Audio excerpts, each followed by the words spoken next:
Hi guys, welcome back to What's Cooking today on Perfect Eats. Today I'm going to share with you a simple raita recipe that's cooling and refreshing that you can pair with any spicy Indian dishes. Let's get started. All you need is to dice up some cucumbers. I'm using Japanese cucumbers because they're crunchier, and also some tomatoes as well as red onions. Now I'm using a food processor to do this. If you guys don't own one, just simply dice them all up.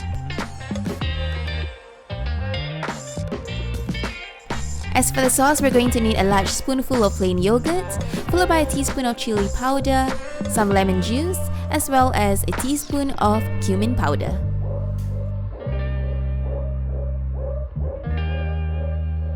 Give it a good whisk before we start pouring in all of the diced ingredients and mix them all up. And we're all finished. Just be sure to refrigerate it just before you serve. I hope you guys enjoyed this quick and simple recipe. Bye guys!